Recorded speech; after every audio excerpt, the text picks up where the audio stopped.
আসসালামু আলাইকুম ভিউয়ার্স, আশা করি সবাই ভালো আছেন। সালাদ এমনই একটা জিনিস যেটা আমাদের মুখের রুচি অনেকটাই বাড়িয়ে দেয়, আর হেলথের জন্য আমাদের খাবার মেনুতে কিন্তু সালাদ রাখা। আজ আপনাদের জন্য আমি গাজর আর বেগুনের এমন এক অভিনব সালাদ বানাবো যেটা সত্যিই মুখে লেগে থাকার মতো। তো কথা না বাড়িয়ে চলুন মূল রেসিপিতে চলে যাই।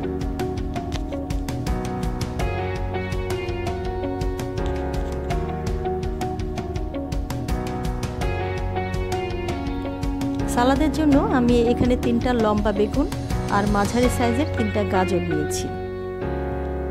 প্রথমেই পিলার দিয়ে গাজরগুলো ছিলে নিচ্ছি।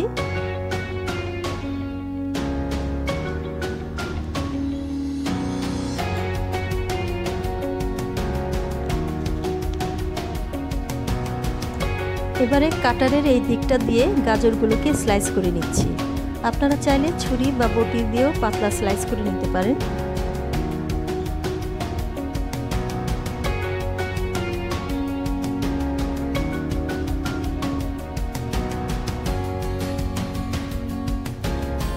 বেগুনগুলোকেও একইভাবে ছিলে নিতে হবে।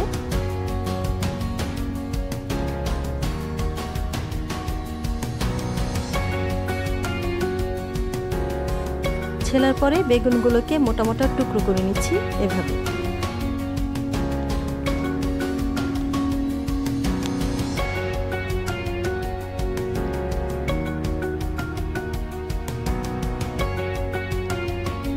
এখানে কড়াইয়ে আমি এমন পরিমাণ তেল গরম করে নিয়েছি যেন বেগুনগুলোকে মোটামুটি ডুবো তেলে ভেজে নিতে পারি।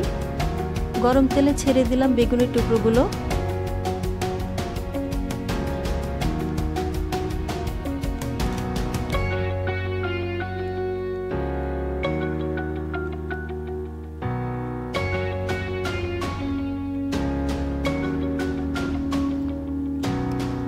বেগুনগুলো এমন ব্রাউন কালারের ভাজা হয়ে গেলে তেল থেকে তুলে নিচ্ছি।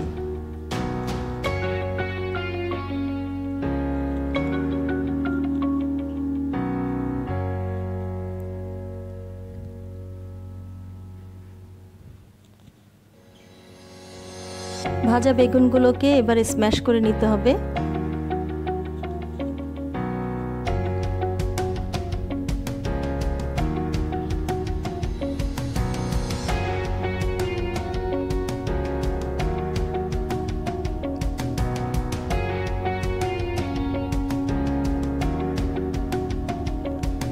এখন আমি একটা পেস্ট তৈরি করব।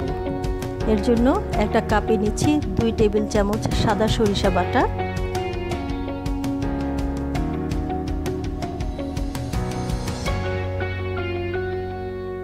1.5 টেবিল চামচ চিনি,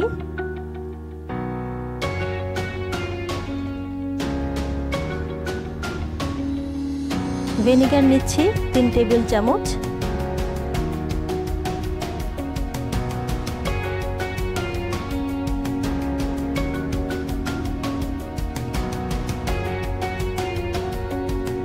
আর স্বাদ মতো লবণ দিয়ে নিলাম। এগুলো ভালো মতো মিশিয়ে ঘন একটা পেস্ট তৈরি করে নিতে হবে।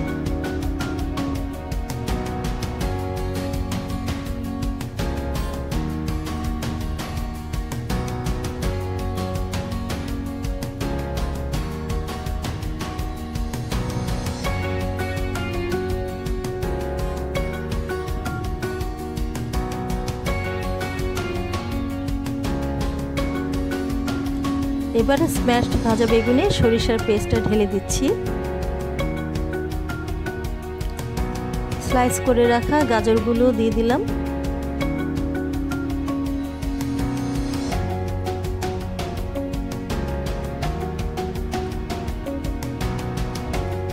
আর দিচ্ছি 2 টেবিল চামচ কিউব করে কাটা পেঁয়াজ,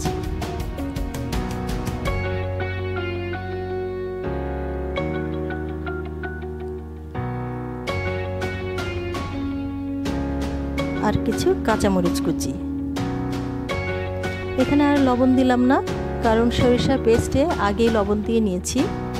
এগুলো সব একসাথে মিশিয়ে আমি রেফ্রিজারেটরে রেখে দিব 4-5 ঘন্টার জন্য। এতে করে গাজরের স্লাইসগুলো একেবারে সফট হয়ে বেগুনের সাথে মিশে যাবে, আর এর টেস্টটাও অনেক গুণ বেড়ে যাবে।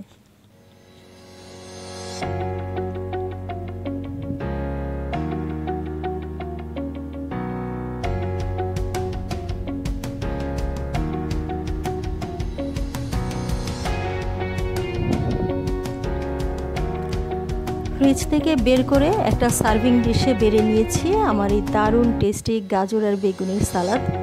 সত্যি বলছি, একবার বানিয়েই দেখুন, অবশ্যই আপনাদেরও ভালো লাগবে। আজ এই পর্যন্তই। ভালো থাকুন সবাই, সুস্থ থাকুন, দোয়া করবেন আমার জন্য। আল্লাহ হাফেজ।